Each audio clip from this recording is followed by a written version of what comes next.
का समाधान। बोलिए देवादिदेव 1008 मूल नायक श्री मुनि सुरतनाथ भगवान की जय जय जय। बोलिए प्रातः स्मरणीय संत शिरोमणि परम पूज्य 108 आचार्य गुरुवर विद्यासागर जी महामुनिराज की जय जय जय। बोलिए गुणायतन प्रणेता शंका समाधान प्रवर्तक भावना योग प्रवर्तक प्रखर वक्ता परम पूज्य 108 मुनिवर्षी प्रमाण सागर जी मुनिराज की जय जय जय। बोलिए परम पूज्य 108 मुनिवर्षी अरह सागर जी मुनिराज की जय जय जय। प्रिय दर्शकों, जिनवाणी चैनल एवं प्रामाणिक ऐप के माध्यम से प्रसारित होने वाले आज के संघ का समाधान के कार्यक्रम से जुड़े सभी दर्शकों और श्रोताओं का मैं हार्दिक अभिनंदन करता हूं। मैं आपको लिए चलूं संघ का समाधान की ओर। इसके पूर्व रोज की तरह हम लोग पूज्य गुरुदेव के चरण कमलों में त्रिवार नमोस्तु निवेदित करते हुए उनके मंगलमय आशीर्वाद से अपने आप को अभिषिक्त कर कृतार्थ करेंगे। तो चलिए हाथ जोड़िए, मस्तक झुकाइए और बोलिए मेरे साथ, नमोस्तु गुरुदेव, नमोस्तु गुरुदेव, नमोस्तु गुरुदेव। बोलिए मुनिवर्षी प्रमाण सागर जी महाराज की जय। पूज्य गुरुदेव, आपकी अनुमति से अब मैं संघ का समाधान की ओर चल रहा हूँ। प्रथम प्रश्न गुरुदेव, सूरत से, गुजरात से अशोक गांधी कह रहे गुरुदेव कि गरीबों की मजाक नहीं उड़ाना चाहिए क्योंकि व्यक्ति को गरीब होने में वक्त नहीं लगता। हमें गरीबों के साथ कैसा व्यवहार करना चाहिए, कृपया मार्गदर्शन दीजिए। बिल्कुल सही बात है, गरीबों की मजाक नहीं उड़ानी चाहिए क्योंकि गरीब होने में वक्त नहीं लगता। आपने पूछा है हमें गरीबों के साथ कैसा व्यवहार करना चाहिए।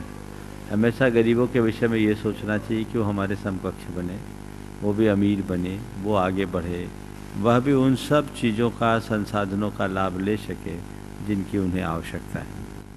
पूज्य गुरुदेव, कोलकाता पश्चिम बंगाल से अरिजीत गांगुली कह रहे हैं, पूज्य गुरुदेव हम हमेशा यह सुनते हैं कि बड़े बुजुर्ग बच्चों को कहते हैं कि मेरी आयु तुम्हें लग जाए। गुरुदेव, सही मायने में, सही अर्थों में क्या आयुदान संभव है? यदि है तो कैसे? देखिए, बात सही है कि किसी की आयु किसी को नहीं लगती, लेकिन एक सद्भावना है कि उम्र लगती हो तो मेरी उम्र तुम्हें लग जाए। यह व्यक्ति के दीर्घ जीवत्व की कामना है। इसके माध्यम से हम दीर्घायुष्कत्व प्रकट कर सकते हैं। पूज्य गुरुदेव, बिनौली बागपत उत्तर प्रदेश से श्री नितिन जैन कह रहे हैं, महाराज श्री, एक बार किसी व्यक्ति ने विवेकानंद जी से पूछा कि दुनिया में सब कुछ खोने से ज़्यादा बुरा क्या है। तब विवेकानंद जी ने जवाब दिया कि उस उम्मीद को खो देना जिनके सहारे हम सब कुछ दोबारा वापस पा सकते हैं। बहुत सुंदर। तो महाराज श्री, हम हमेशा अपने जीवन में ऐसी उम्मीद बनाए रखें, इसके लिए क्या प्रयास करें? आशावादी दृष्टिकोण रखें, उम्मीद न खोए, आत्मविश्वास बना करके चले, सकारात्मक सोच रखें, कर्म सिद्धांत पर विश्वास रखें, तो सब कुछ खोने के बाद भी हम सब कुछ पा सकते हैं। वस्तुतः जो उम्मीद खो देते हैं वो सब कुछ खो देते हैं। इसलिए हमें हमेशा अपने उम्मीदों को सुरक्षित रखना चाहिए। पूज्य गुरुदेव, इंदौर मध्य प्रदेश से श्री महेंद्र जैन पत्रकार कह रहे हैं, गुरुदेव, इस संसार में तन से किए पाप की सजा का प्रावधान न्यायालय को है, लेकिन मन से किए पाप पल पल होते हैं, उसमें इस प्रकार सजा का कोई प्रावधान नहीं है। महाराज जी, जब मन ही तन को पाप करने के लिए प्रेरित करता है तो उसे दंड क्यों नहीं, कृपया मार्गदर्शन दीजिए। बात बिल्कुल सही है। कानून तन से और वचन से होने वाले पाप अपराधों का दंड देता है, लेकिन धर्म मन से होने वाले पाप का भी दंड देता है। पाप चाहे मन से हो, वचन से हो या तन से, उसका दंड तो चेतन को भोगना पड़ता है। हाँ, वर्तमान की जो कानून की व्यवस्था है उससे हमें केवल वचन और तन के अपराधों का दंड मिलता है, लेकिन इसका अर्थ ये नहीं कि मनुष्य को मन से किए जाने वाले पापों का कोई फल नहीं मिलता। निश्चित तौर पर मिलता है, और वह मन कृत पाप उसे जन्म जन्मांतरों में भोगना पड़ता है। शास्त्रों में एक उदाहरण आता है। एक महामत्स्य होता है जो इतना विशाल होता है, इतना विशाल होता है, शास्त्रों के अनुसार 1000 योजन का। वो जब सोता है तो उसका मुंह खुला रहता है, उसके मुख में हजारों की तादाद में मछलियां आती है और जाती है। उस मत्स्य के कान में एक चावल जैसा तंदुर मत्स्य भी होता है। वो इन सब चीजों को देखकर एक ही बात सोचता है कि एक ऐसा बेवकूफ है, सो रहा है, हजारों मछलियां आ रही जा रही है, इसकी जगह मैं होता तो एक को भी जिंदा नहीं छोड़ता। खाया एक भी मछली को नहीं, ताकत तेरी चावल बराबर तो मछली है, तंदुर मत्स्य उसका नाम है, लेकिन खाने के भाव मात्र से वह 7वें नरक जाता है। तो मनकृत पापों का ये फल है, बड़ा भयानक होता है। इसलिए भ्रम में मत रहना कि मनकृत पाप का कोई फल नहीं मिलता। मनकृत पापों का हमें बड़ा फल मिलता है और हमें उसका ध्यान रखना चाहिए। पूज्य गुरुदेव गया बिहार से साक्षी जैन कह रही हैं, गुरुदेव मुझे शांत रहना है, मुझे शांत रहना है। ये कमांड में आईना के सामने 108 बार 3 महीने से लगातार कर रही हूँ, और इससे मेरा गुस्सा भी कुछ शांत हुआ है। महाराज जी मैं ऐसा कब तक करूँ, और ये ऐसा करना उचित है या नहीं? बहुत अच्छा कर रही हैं। आईना के सामने आप मुझे शांत रहना है, मुझे शांत रहना है, मुझे शांत रहना है, और उसके साथ एक चीज और जोड़ दीजिए। उस समय अपनी छवि को एकदम शांत सा अनुभव कीजिए। मुझे शांत रहना है, तो उस समय आपको आपकी अपनी शांत छवि दिखे, और ऐसा करने से धीरे धीरे धीरे धीरे आपका क्रोध शांत हो जाएगा। आपने पूछा है 3 महीने से करते आ रही हूं, कब तक करूं? जब तक आपका गुस्सा पूरी तरह शांत न हो तब तक करें। तो गुरुदेव यदि हम सामने वाले से समझौता करने जाएं और वो हठ पूर्वक नहीं करता है तो दोष उसे लगेगा या हमें भी लगेगा, और ऐसी स्थिति में भी क्या 10 भाव तक चलेगा? ओम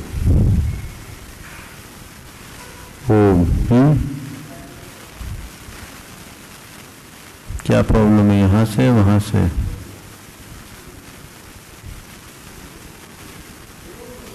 आपने पूछा है कि यदि हम किसी के प्रति बैर हो और समझौता करने का प्रयास करें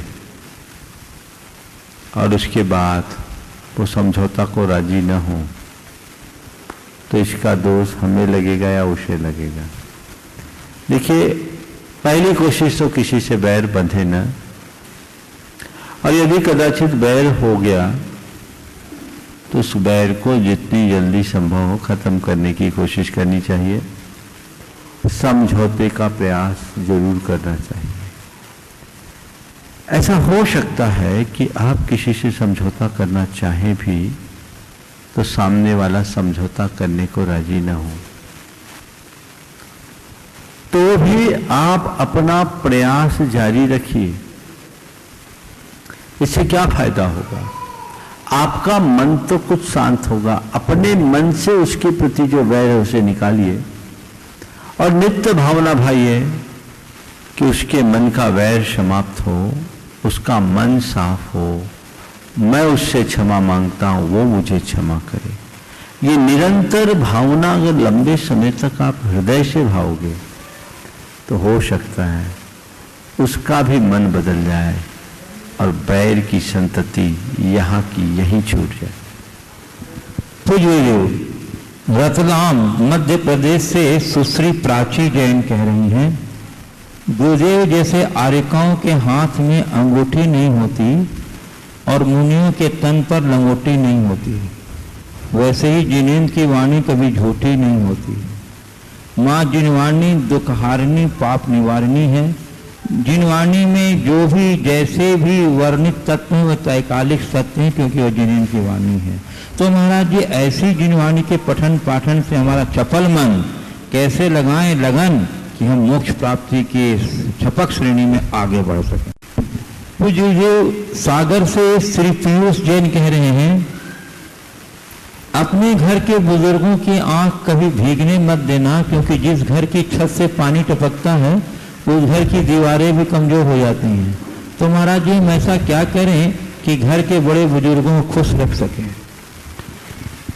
देखिए, घर के बड़े बुजुर्गों के आंख से पानी ना आने दें, क्योंकि घर से के छत से जब पानी चूता है तो दीवारें भी कमजोर होती। बहुत अच्छी बात कही गई है।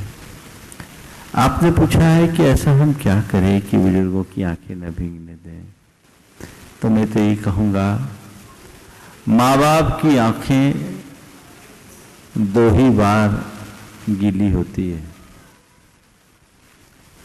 माँ बाप की आंखें 2 ही बार गीली होती है, एक बेटी की विदाई पर और दूसरा बेटे की बेवफाई पर। बेटे की विदाई में तो एक शकून भरा संतोष होता है कर्तव्य की पूर्ति का, लेकिन बेटे की बेवफाई में उपेक्षा का दंश होता है।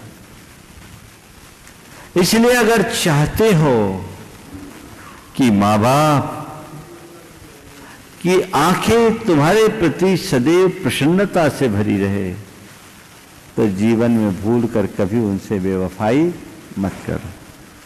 पूज्य गुरुदेव, जयपुर राजस्थान से सुश्री साक्षी सोनी कह रही हैं। पूज्य गुरुदेव, जयपुर राजस्थान से सुश्री साक्षी सोनी कह रही हैं, गुरुदेव मेरा प्रश्न यह है कि हमको मोक्ष जाने के लिए पाप और पुण्य कर्म दोनों को काटना आवश्यक है, जबकि हमको पाप कर्म को काटने के लिए तो बहुत पुरुषार्थ करना पड़ता है, नाना प्रकार का धर्म, ध्यान, जप, तप, साधना आदि करना पड़ता है, किंतु पुण्य कर्म को काटने के लिए हमें किसी भी प्रकार का पुरुषार्थ आदि नहीं करना पड़ता है, वह स्वतः ही कट जाता है। तो ऐसा क्यों गुरु? देखो, ऐसा है, कहीं कोई उपद्रवी तत्व घुस जाए, उनको नियंत्रित करने के लिए, उनको भगाने के लिए क्या करना पड़ता है? आप लोग क्या करते हैं? कंट्रोल रूम में फोन करके पुलिस को बुलाते हैं, और पुलिस आती है, उन्हें खदेड़ करके भगा देती है। उनको भगाने के लिए पुलिस को बुलाना पड़ता है, पर पुलिस को भगाने के लिए कभी कहना पड़ता है कि भैया आप जाओ, आपका काम हो गया? पुलिस तो अपना काम करती खुद ही खिसक जाती है। तो पाप अपराधी है और पुण्य पुलिस है। अपराधी को खदेड़ने के लिए पुण्य पुलिस का काम करती है, अपना काम करके अपने आप चले जाती है। शांति बहाल होते ही धीरे से पुण्य अपना प्रस्थान कर लेता है, फिर वहाँ ज़्यादा कुछ कहने और करने की आवश्यकता नहीं होती। इसलिए पुण्य की निर्जरा करनी नहीं पड़ती, पुण्य की निर्जरा होती है। एक विशेष बात ध्यान रखने की है कि पुण्य का घात करने के लिए संक्लेश चाहिए, और संक्लेश करोगे तो पाप का बंध होगा। ऐसा कौन समझदार होगा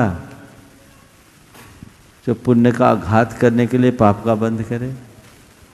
इसलिए वो अपने आप चला जाता है, उसके लिए अतिरिक्त प्रयत्न की जरूरत नहीं पड़ती।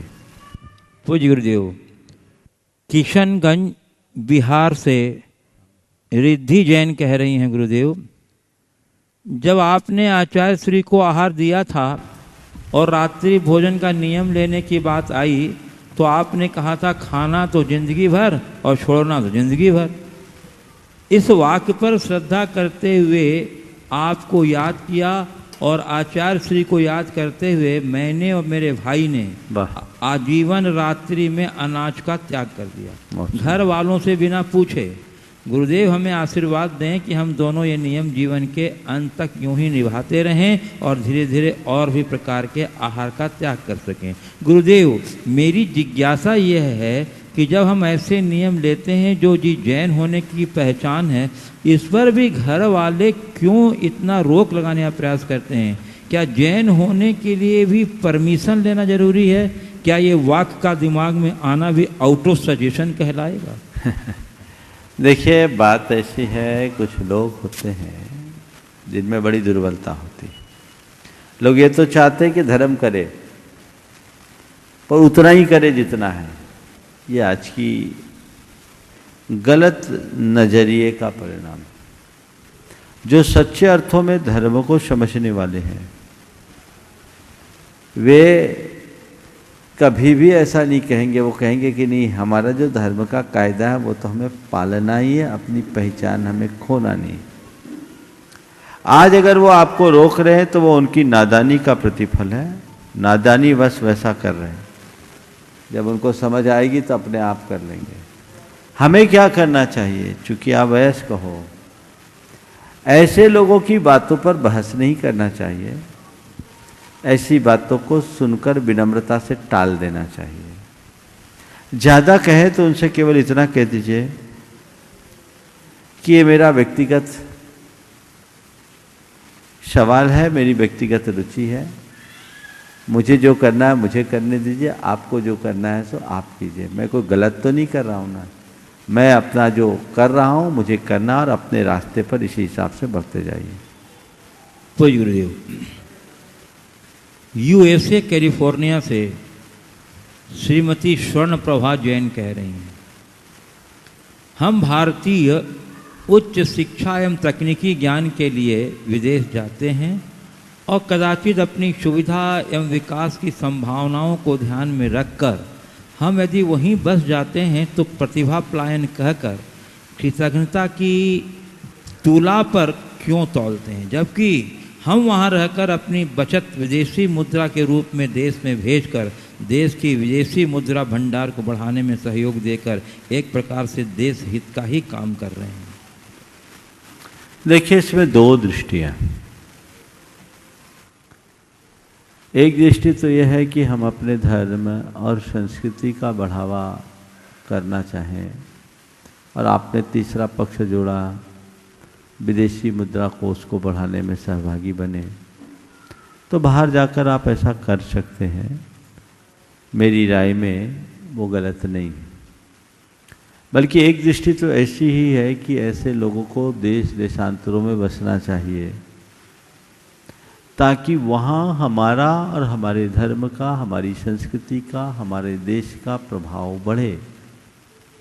एक दृष्टिकोण है। लेकिन एक दूसरा दृष्टिकोण है, ऐसे लोग जिनसे हमारा राष्ट्रीय हित जुड़ा हुआ है, सीधा सीधा, जिनकी आज देश को प्रबल आवश्यकता है, वे लोग अपने व्यक्तिगत लाभ को महत्व देते हुए देश छोड़कर बाहर जाते हैं, तो समझना वे अपनी मातृभूमि का ऋण चुकाने से विमुख हो रहे हैं। दूसरी बात, बाहर जाने के बाद उन पर बाहर का रंग न चढ़े। वहाँ जाने के उपरांत भी आने वाली पीढ़ियों तक उनकी निष्ठा बनी रहे धर्म के प्रति, संस्कृति के प्रति, तब तो ठीक है। वहाँ जाकर यदि वे अपनी निष्ठा को खोते हैं तो बहुत भयानक होती है। इसलिए जो कोई लोग अगर ऐसा कहते हैं तो शायद उसी आशंका से कहते हैं। पर मेरी राय में देश विदेश में जाना बुरा नहीं है। मेरे संपर्क में ऐसे सैकड़ों युवक युवतियां हैं जो आज अमेरिका और यूरोप में हैं, और वो यहाँ से अच्छे जैनी हैं, विशुद्ध जैनी हैं, उनमें धर्म पल रहा है, वे बड़ी संस्कृति निष्ठ हैं, वे सब के सब संस्कारवान हैं। हमें ऐसे लोगों से प्रेरणा लेनी चाहिए और उन्हें हमेशा प्रोत्साहित करना चाहिए। पूज्य गुरुदेव, कटनी मध्य प्रदेश से श्री पंचम जैन कह रहे हैं। 3 ऑप्शन इन्होंने दिए, 4 ऑप्शन दिए हैं गुरुदेव। उपस्थित है क्या? नहीं। पंचम जैन है नहीं, चलो। इनका पहला ऑप्शन ये है गुरु कि आपका नामचीन भक्त या दान दाता। दूसरा है आपके पास बैठा भक्त। तीसरा है टीवी में दर्शन करता भक्त।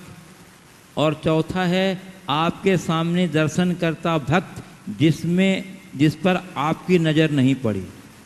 तो गुरुदेव, चारों को आपके आशीर्वाद का कितना कितना % मिलेगा? नामचित दान दाता भक्त। दूसरा क्या बोला? आपके पास बैठा हुआ आप नहीं, जो तो लास्ट में बोला ना। नहीं, आपके पास बैठा भक्त। तीसरा टीवी पर दर्शन करता। और चौथा आपके सामने दर्शन करता भक्त जिस पर आपकी नजर नहीं पड़ी। मैं तो ये बोलता हूँ, जो भक्त है ना, वो अगर भक्त है, विभक्त नहीं हुआ है, तो सब पर बराबर दृष्टि। व्यक्ति को भक्त बनना चाहिए। जहाँ तक सवाल नामचीन और दानदाता का है, निश्चित उसका बड़ा योगदान होता है और उससे लोगों को प्रेरणा मिलती है, इसलिए उनका अपना स्थान होता है। पर एक बात ध्यान रखना, गुरुओं के लिए किसी व्यक्ति को स्थान, गुरुओं के हृदय में किसी व्यक्ति का स्थान केवल उसकी प्रतिष्ठा और दानशीलता से नहीं बनती। गुरुओं के हृदय में व्यक्ति का स्थान उसकी श्रद्धा और समर्पण से बनता है। कौन कितना नामचीन है और कितना बड़ा दान दाता है, ये बात उतनी अर्थपूर्ण नहीं है। अर्थपूर्ण ये है कि कौन कितना समर्पित है, कौन कितना श्रद्धावान है, कौन कितना निष्ठावान।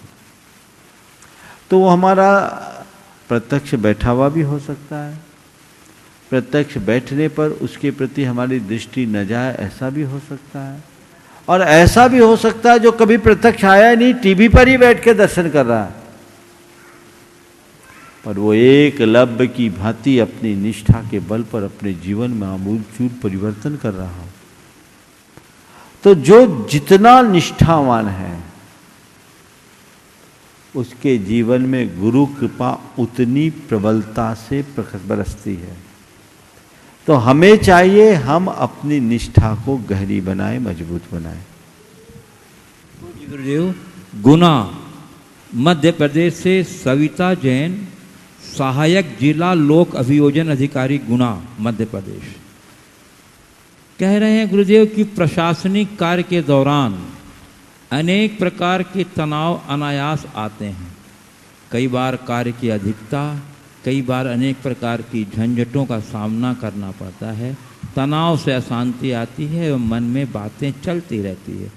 तो गुरुदेव, ऐसा क्या किया जाए कि ऑफिस के तनाव घर में ना आ सके एवं जीवन प्रसन्नता के साथ व्यतीत हो? देखिए, ऑफिस के तनाव घर में ना आ सके और जीवन प्रसन्नता से बन सके तो एक संकल्प लो। ऑफिस को घर में मत आने दो और घर को ऑफिस मत ले जाओ।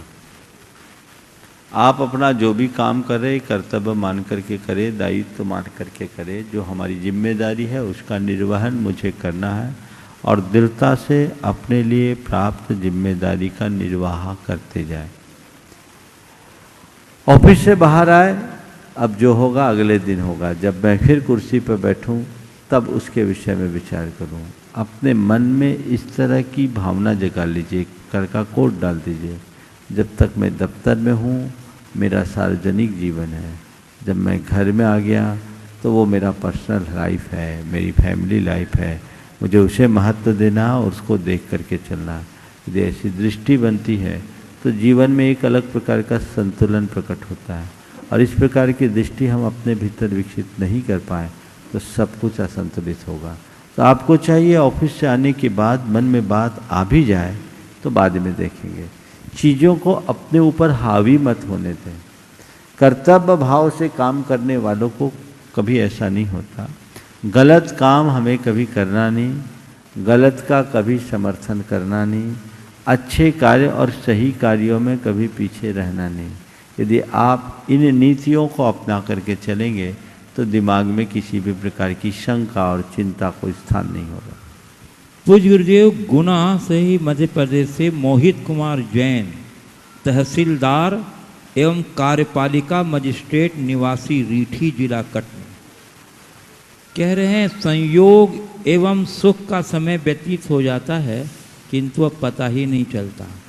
वहीं दुख एवं वियोग का समय पहाड़ जैसा लगता है, काटे नहीं कटता। ऐसा क्यों? विपरीत समय में आर्त रौत परिणाम और बिगड़ते हैं एवं चिंतन की दिशा भी बहुत नकारात्मक हो जाती है। ऐसे समय में मनुष्य कैसे अपने भावों में साम्य भाव रखे ताकि कर्मों की निर्जरा हो सके एवं परिणाम भी सकारात्मक हो सके। तहसीलदार साहब ने जिस तरह का सवाल किया उसको देखकर लगता है कि उनने स्वाध्याय किया है। आर्त रौद और कर्म निद्रा जैसे पारिभाषिक शब्दों का प्रयोग आपने किया है, तो आप स्वाध्याय करते हैं, ये बड़ी प्रसन्नता का विषय है। अब मैं ये कहूँगा कि जो स्वाध्याय करते हैं उसे आत्मसात करने की कोशिश कीजिए, हमेशा प्रसन्नता बनी रहेगी।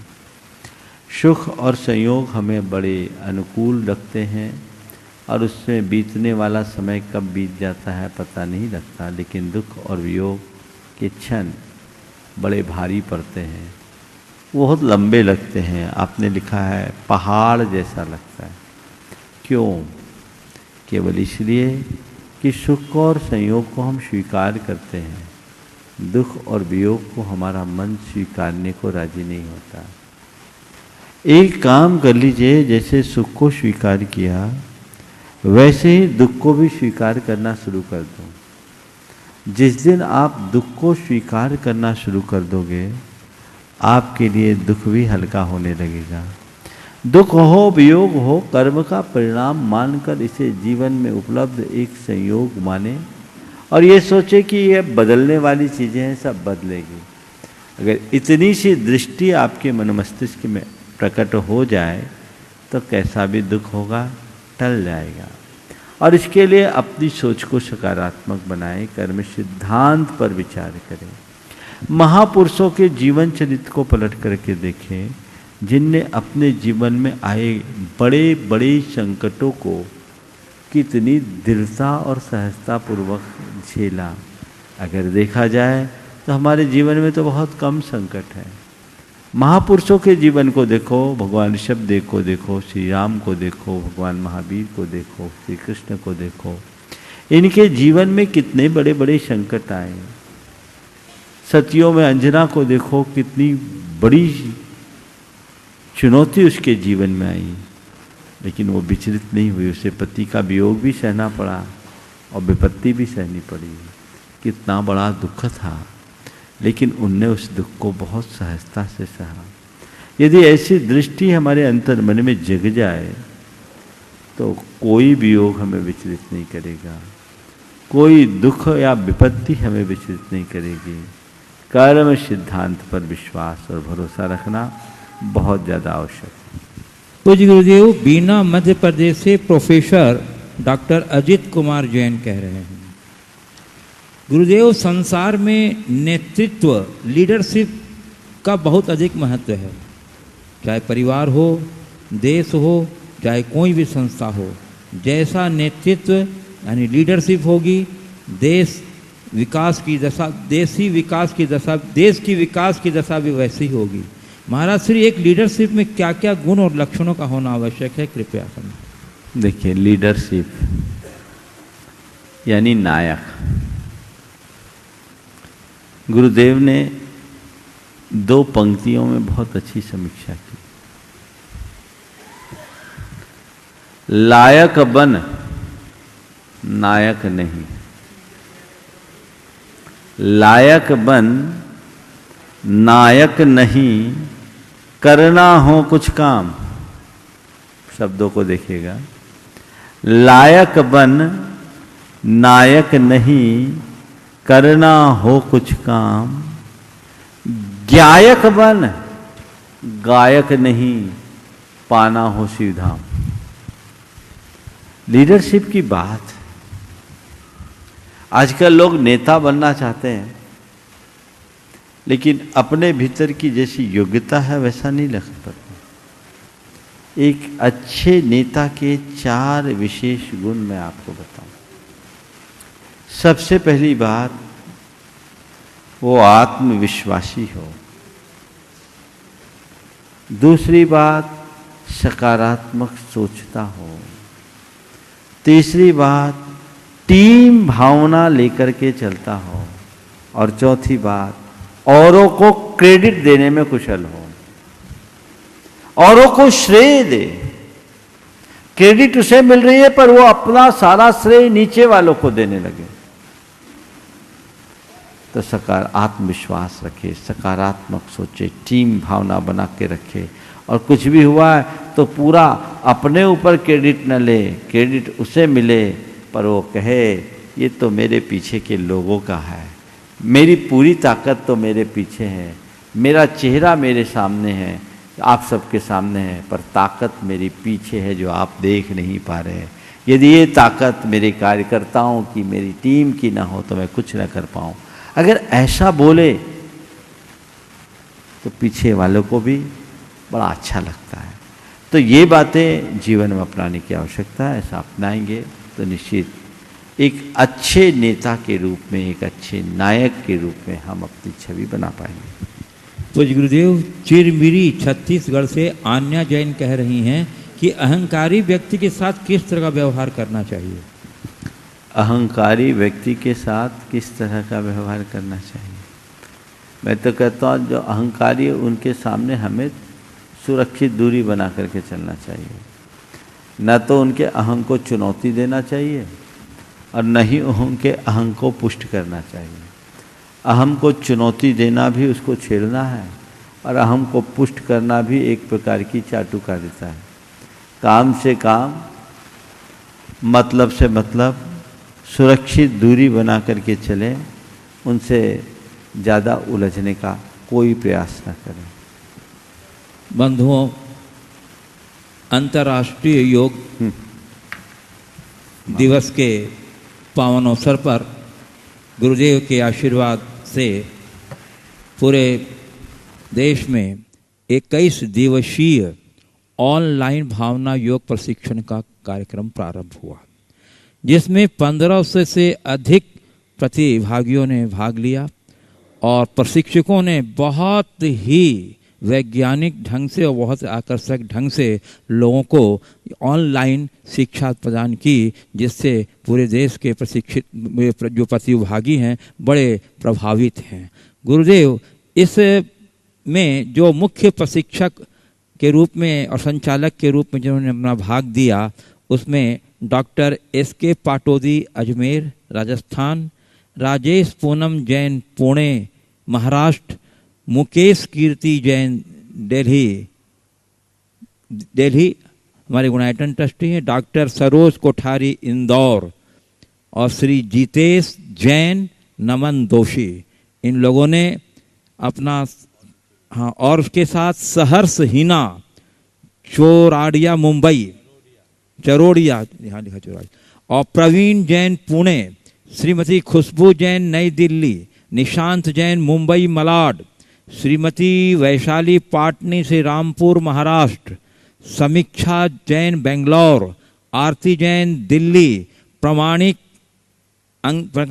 समूह के अंकित जैन, सचिन जैन, और गुरुदेव US सिंगापुर इंडोनेशिया से भी लोग थे, और जिसमें 2 कोरोना के मरीज भी थे जिन्होंने वर्कशॉप ज्वाइन किया है। गुरुदेव इसमें 2 ग्रुप थे, जिसमें 167 प्रतिभागियों ने 90 दिन बच्चों का। हाँ ठीक है जी। देखिए गुरुदेव इसमें करीब 1500 हुए और आज इसका समापन है, तो कल समापन है। तो गुरुदेव मैं चाहता हूं कि हमारे सभी प्रशिक्षकों को और प्रतिभागियों को आपका आशीर्वाद और मार्गदर्शन मिले, ताकि भविष्य में और भी प्रभावी तरीके से इस प्रकार के कार्यक्रम का आयोजन हो सके। देखिए, भावना योग एक अभिनव प्रयोग है जो हमारे तन, मन और चेतन तीनों को, तन को स्वस्थ, मन को मस्त और चेतना को प्रशस्त करता है। बहुत लोग नियमित भावना योग कर रहे हैं, लेकिन मैं ये देख रहा हूँ इस लॉकडाउन के दरमियान भावना योग का ही एक अभिनव प्रयोग हो गया, ऑनलाइन भावना योग। जिन प्रशिक्षकों का नाम अभी लिया गया, डॉक्टर एस.के. पाटोदी, मुकेश कीर्ति, राजेश पूनम और डॉक्टर कोठारी दोची, में नाम मुझे सबका याद नहीं, जिनका नाम अभी विमल जी ने कहा, ये लोग बड़ी रुचिपूर्वक पिछले अनेक माहों से, जिसमें दिल्ली वाले तो लगभग 2 साल से कई वर्कशॉप निरंतर ले रहे थे। लेकिन अब लॉकडाउन के कारण तो सारी गतिविधियां बंद हो गई। इन लोगों ने ऑनलाइन वर्कशॉप किया। सारी ये टीम बड़ी समर्पित टीम है प्रशिक्षकों की। जब इन्होंने 21 दिन तक लगातार ऑनलाइन भावना योग संचालित करने की योजना बनाई, मुझे बताया, मुझे लगा नहीं कि ये इतना ज़्यादा प्रभावी तरीके से सफल होगा। लेकिन मुझे सुन के बड़ी प्रसन्नता है कि सभी प्रशिक्षकों ने अपना पूरा समय दिया, 2-2, 3-3 सेशन इनने दिए और प्रतिभागियों ने भरपूर लाभ लिया, जिसमें देश के सभी क्षेत्रों से और समाज के सभी वर्गों के लोग सम्मिलित हुए। 21 दिन तक लगातार ये प्रशिक्षण अपने आप में बहुत अच्छी बात है।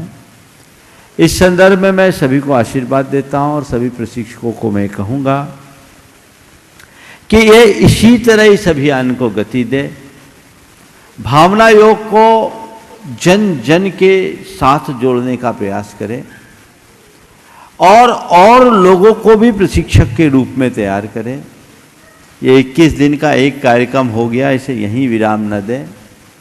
अगली संभावनाओं को देखते देखते इसे आगे बढ़ाएं और जो अपनी योजना है इसे विश्वव्यापी बनाने की उस दिशा में प्रयास करें। इन लोगों के लिए मेरा यही आशीर्वाद। जो प्रतिभागी है उनसे मैं ये कहूँगा कि कम से कम 3 महीने तो निरंतर रखें, इसे बंद न करें। 21 दिन हो गया, आपको उसमें बहुत अनुभव भी हुआ होगा, एक्सपीरियंस भी हुआ होगा। मुझे बताया गया कि 2 कोरोना के पेशेंट थे, उनको बड़ा सकारात्मक लाभ हुआ। उनने पूरे दिनों क्वारंटाइन रहते रहते घर में ऑनलाइन उनने भावना योग किया है। तो एक बहुत अच्छा प्रयोग है। तो ये नियमित करे, कम से कम 3 महीने तो इसको करे ही, और इसमें जो उनका अपना अनुभव है लोगों को शेयर करे। मुझे मालूम पड़ा है बहुत सारे लोगों ने अपने अपने अनुभव इसमें प्रकट किए हैं, वो अभी मेरे पास तक आया नहीं, लेकिन अपने अनुभवों को लोगों से साझा करना चाहिए। हर प्रशिक्षार्थी प्रतिदिन एक व्यक्ति को भावना योग के विषय में बोलने का सोचे। आप लोगों से भी मैं कह रहा हूँ, जो लोग भावना योग करते हैं, भावना योग से परिचित हैं, उन्हें चाहिए कि भावना योग को विस्तार दे, लोगों को अधिक से अधिक जोड़े, ताकि लोग इससे पूरी तरह लाभान्वित हों। आप ये प्रयास करेंगे तो बहुत अच्छा होगा। और इसमें जिन्होंने भावना योग का अच्छा अभ्यास कर लिया है, वे चाहते हैं कि और लोगों तक ये जाए, तो वे इसे जोड़े।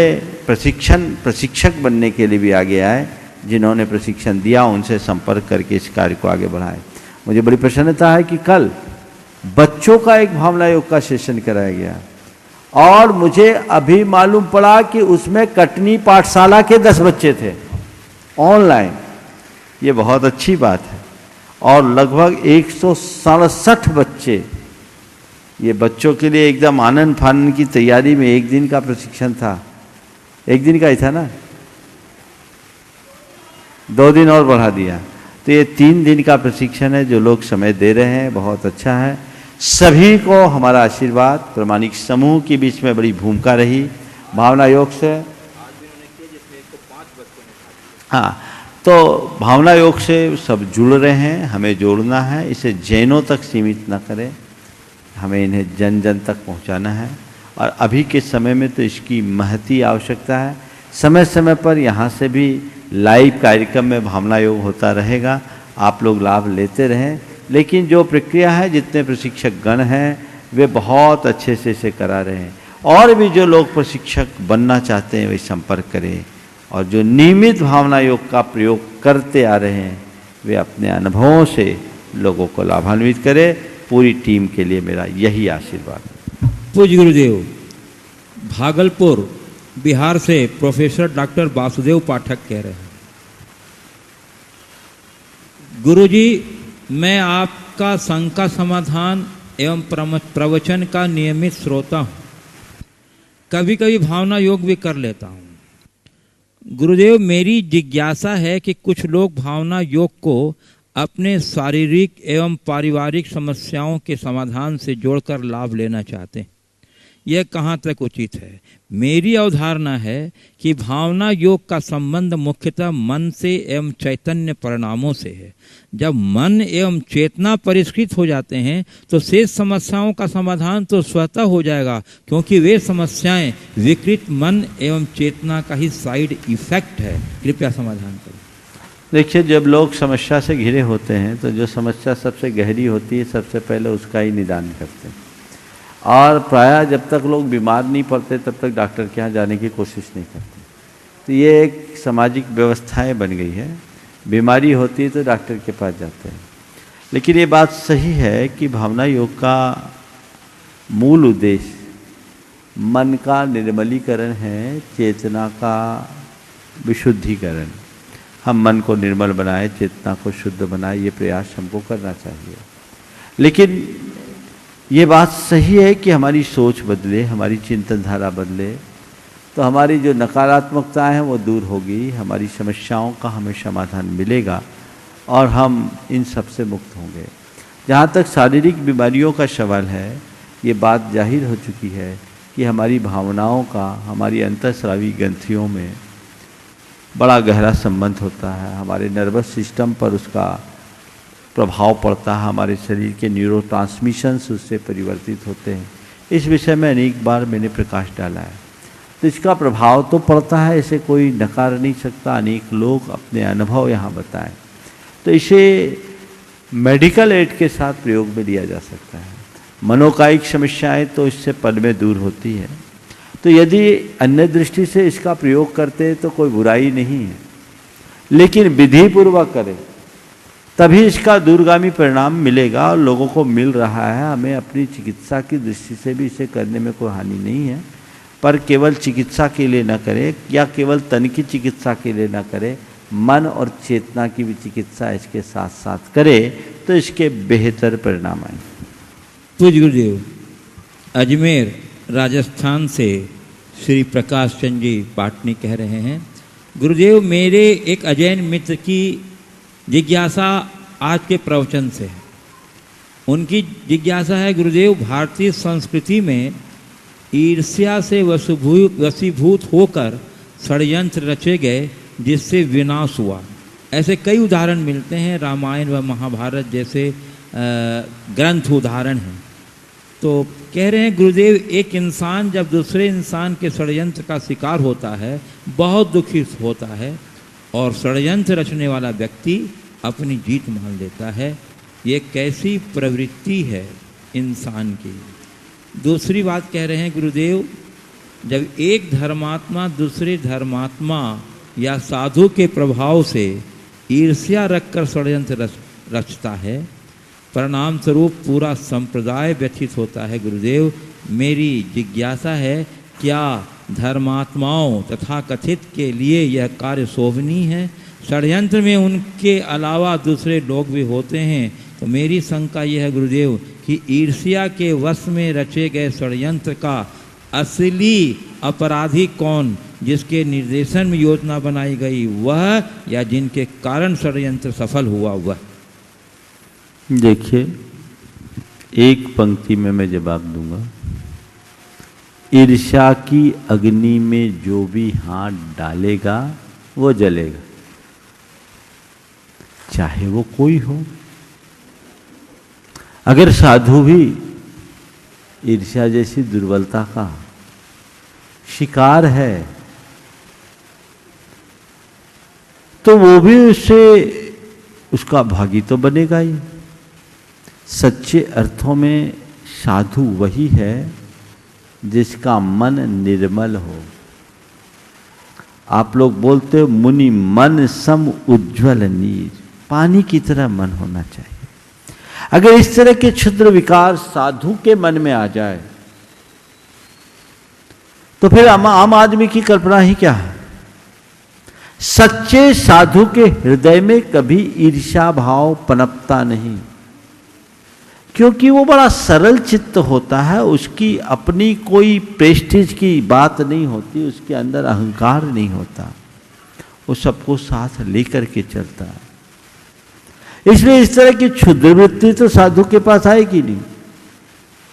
और यदि कदाचित ऐसा लगता है कि कोई साधु किसी साधु के लिए कोई षड्यंत्र करे या षड्यंत्र कराने वालों के लिए षड्यंत्र करने वालों को प्रेरणा दे, तो मेरी राय में साधु नहीं असाधु का काम है। असाधु काम के लिए मैं क्या बोलूं, ये कतई शोभास्पद नहीं है। और एक बात और ध्यान रखने की बात है, कोई पाप अगर छोटा व्यक्ति करता है तो उसका परिणाम छोटा होता है। वही पाप अगर उच्च भूमिका में रहने वाले व्यक्ति करते हैं तो उसका परिणाम बहुत बुरा होता है। षड्यंत्र तो षड्यंत्र है, चाहे कोई करे। जो षड्यंत्र करते हैं वो भव भव में सड़ते हैं। कईयों को इसी भव में उनका परिणाम भुगतना पड़ता है और कुछ लोग भवांतर में परिणाम भोगते हैं, लेकिन भोगना पड़ेगा। पर यदि आप कह रहे कि कोई साधु ऐसा षड्यंत्र करे, मेरी राय में साधु करेगा ही नहीं। और यदि सम्मिलित है तो इससे बड़ा पाप और कुछ नहीं, इससे बड़ा पाप कोई और नहीं।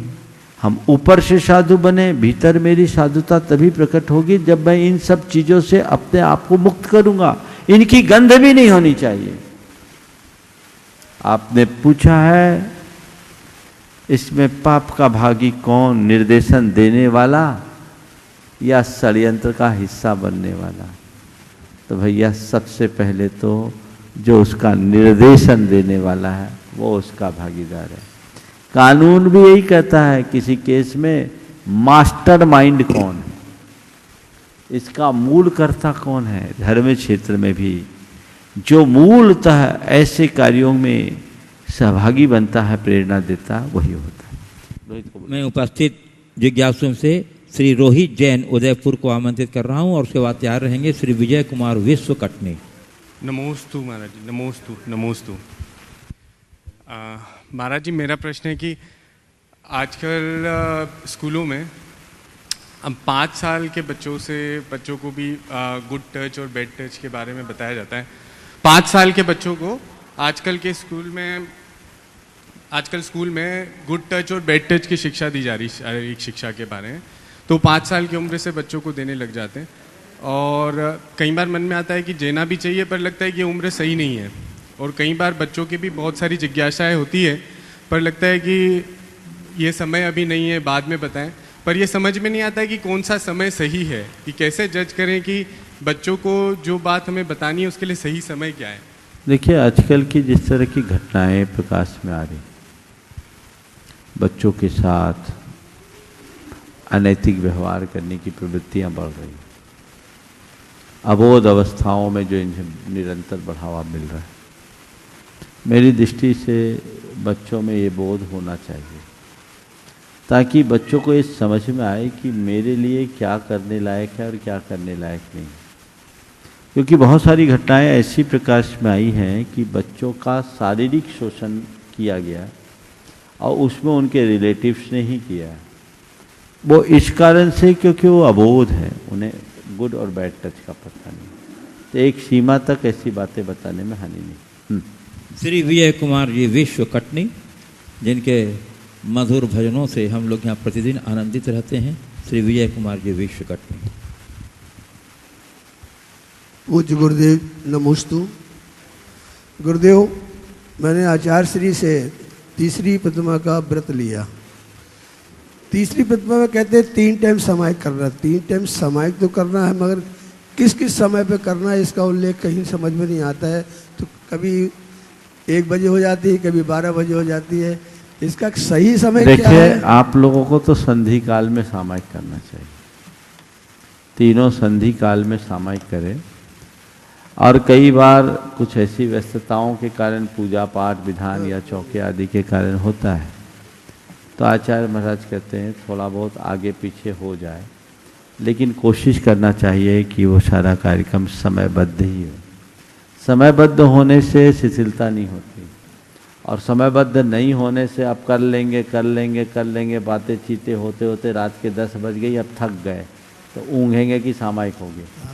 इसलिए एक समय हमारा निश्चित होना चाहिए, निश्चित समय पर करने पर अच्छे परिणाम। और गुरुदेव जब अपन सफ़र करते हैं, सफ़र करते समय अब सामायिक काल का समय होता है, तो उस समय क्या करें? जब भी सफ़र करो सामायिक के टाइम में बैठ भले जाओ, लेकिन गुरुदेव कहते हैं जितनी सामायिक छूटी लौटने के बाद उतनी उत्कृष्ट सामायिक करो, उसका प्रायश्चित है।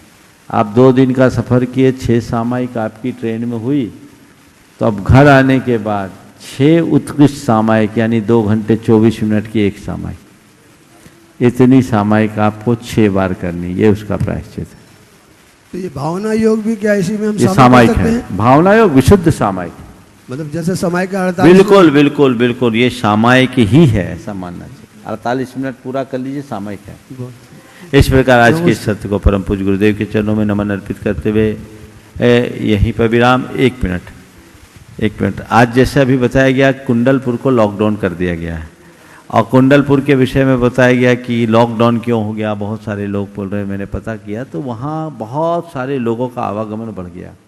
चूँकि आरिका संघ है, देश भर के लोगों का आवागमन बढ़ जाने के कारण कोई किसी भी प्रकार का परेशानी का प्रसंग न बन जाए, तो एहतियातन कमेटी ने निर्णय लिया है कि 1 महीने तक के लिए वहाँ लोगों के आवागमन को रोका है। और वहाँ आरिका संघ है, 3 आरिका संघ है, उनको रोकना, उनकी सुरक्षा करना कमेटी की पहली प्राथमिकता है। तो सभी लोगों को उनकी इस निर्णय का ध्यान रख करके ही अपना कार्यक्रम बनाना चाहिए। इसी प्रकार कटनी में भी बिना पूर्व सूचना के कोई ना आए, यहाँ भी आवागमन प्रतिबंधित जैसा ही है। बोलिए परम पूज्य आचार्य गुरुवर श्री विद्यासागर जी महाराज की। बोलिए परम पूज्य 108 मुनिवर श्री प्रमाण सागर जी महाराज की। बोलिए परम पूज्य 108 मुनिवर श्री अरहत सागर जी मुनिराज की।